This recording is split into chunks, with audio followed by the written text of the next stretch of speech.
जय जय राम कृष्ण हरी. हरिपाठाच्या चिंतन प्रवाहातला पुढचा अभंग आज आपण अभ्यासूया. माऊली सांगतात, चहुवेदी जाण साही शास्त्री कारण, 18ही पुराणे हरीसी गाती. मंथुनी नवनीता तैसे घे अनंता, वाया व्यर्थ कथा सांडी मार्गू.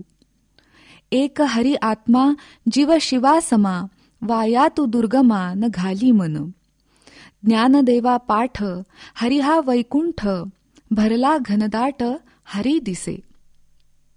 वैदिक वाङ्मय म्हणजे 4 वेद, 6 शास्त्र आणि 18 पुराण यासह उपनिषदांची रचना पुरातन कालांपासून हिंदू धर्म संस्कृतीचा म्हणजेच आर्य सनातन वैदिक संस्कृतीचा प्रमुख आधार आहेत.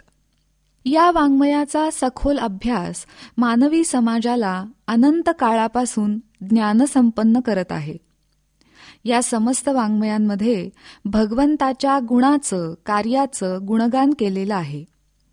या वाङ्मयाच्या निर्मितीला प्रमुख कारण एकमेव भगवंतच आहे. या सर्व वाङ्मयाचं सारतत्व हरिनामस्मरणातच आहे. तुकोबा सुद्धा एका अभंगात म्हणतात, वेद अनंत बोलिला अर्थ इतुकाची साधियेला, विठोबासी शरण जावे निज निष्ठे नाम गावे. सकल शास्त्रांचा विचार अंती तुकाची निर्धार, 18 पुराणी सिद्धांत तुका म्हणे हाची होत. श्रीहरीच्या नामाची गोडी मनुष्य मात्राच्या मनात जागावी याच उद्देशाने तर कथा, कीर्तनातून, प्रवचनातून वैदिक वाङ्मय सामान्यांपर्यंत पोचवण्यात येतं. हा सगळा खटाटोप कशासाठी करायचा याचा अगदी नित्याच्या जीवनातून दाखला देत माऊली म्हणतात, ज्याप्रमाणे दुधापासून दही लावून त्यातून नवनीताचा म्हणजे लोण्याचा गोळा त्या दुधाचं समस्त सारतत्व घेऊन काढला जातो आणि त्या दुधापेक्षा, दह्यापेक्षा, ताकापेक्षा जसं लोणी सर्वश्रेष्ठ अमूल्य गोष्ट हाती येते, त्याप्रमाणेच या समस्त वाङ्मयातून स्वतंत्रपणे ज्ञान घेण्याचा प्रयत्न केला तरी त्या ज्ञानाचा उपयोग शेवटी आत्मतत्व जाणून घेण्यामध्येच व्हायला हवा.